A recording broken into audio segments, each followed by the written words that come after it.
അന്ന് ഇത് കൊണ്ടുപോയില്ലായിരുന്നു. ആ അലക്സ് പറഞ്ഞിരുന്നു വരുമെന്ന്. വാ കയറി വാ.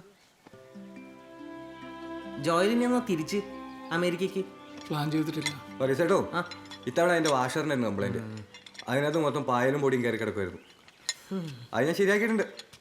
ഇനി എന്തെങ്കിലും കംപ്ലൈൻറ്റ് ഉണ്ടെങ്കിലേ വിളിച്ചാൽ മതി. ആടാ ശരി എന്നാ. ആ ബാത്റൂമിലെ ഷവറിന് മാത്രം എപ്പോഴും ഓരോരോ പ്രശ്നങ്ങളാണ്.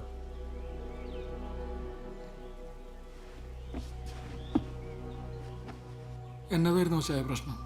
അതിപ്പോ ഓരോ തവണയും ഓരോ കാരണങ്ങളാണ് അച്ചായൻ പറഞ്ഞിരുന്നത്.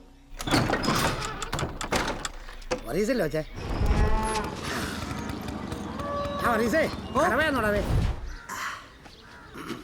ആ വറീസ് ഷീറ്റ് അടിക്കാൻ പറ്റും വന്നില്ലേ ഉള്ളേ? വറീസേ നീയാണ്ട മീൻ പറ്റുന്നേ. അത് ശരി, ഞാൻ പരമായ ഓർമ്മ മൊത്തം തപ്പി ഇവിടെ ഇരിക്കുമായിരുന്നു. വറീസേ എത്ര ഷീറ്റ് ഉണ്ടാവേ? എല്ലാ തവണയും എങ്ങനെയെങ്കിലും അവൾ ബാത്റൂമിൽ പോകണമെന്ന് മാത്രം പറയും. എത്രയാണെന്ന് വെച്ചാൽ നമ്മളിത്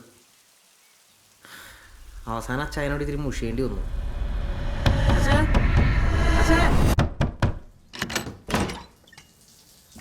അച്ചായ പറയുന്നുണ്ടൊന്നും തോന്നരുത്, ഇതൊരു മെനകെട്ട പരിപാടിയാണ്. അച്ചായൻ്റെ വീട്ടിലായിരുന്നെങ്കിൽ ഇതുപോലെ നടക്കൂ, ഇതിന് നടക്കത്തില്ല.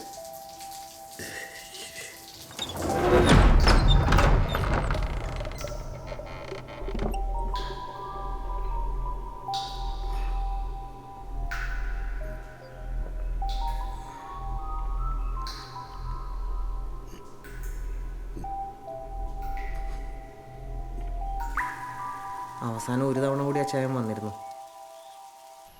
വറീസേ മക്കളെ മനെ എനിക്ക് വീട്ടിൽ ഇരുന്നിട്ട് ഇരിക്കപ്പെടുന്നില്ല അവനെ ചേട്ടൻ പറ്റാതെ ഒരു വണ്ണം കൂടെ ഒന്ന് ഇപ്പോൾ കൊണ്ടുപോകാനേ.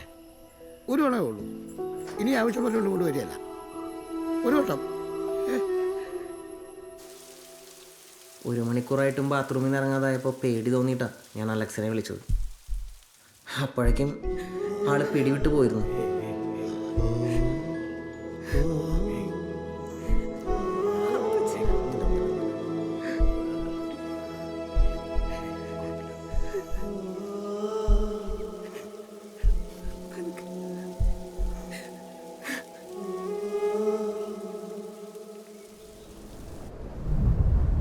ജിൻസിമോടെ വീട് വെഞ്ചരിപ്പിന് ശേഷം ഞാൻ പിന്നെ സാമുവലിനെ കണ്ടിട്ടേ ഇല്ല.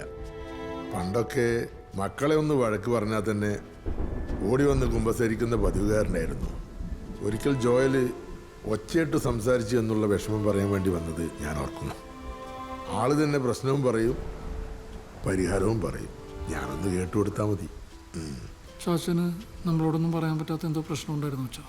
അതോ കേൾക്കാൻ ആളില്ലാത്തതോ? ജോയലെ വിഷമിപ്പിക്കാൻ പറഞ്ഞതല്ലടാ മോനെ, അച്ഛനൊരു സത്യം പറഞ്ഞതാ. ജീവിതം ആവർത്തനങ്ങളുടെ ഒരു സർക്കിളാണ് ജോയലെ. അത് കറങ്ങി വരുമ്പോഴേ നമുക്ക് മനസ്സിലാവും. അച്ഛൻ പ്രാർത്ഥിക്കാം കേട്ടോ.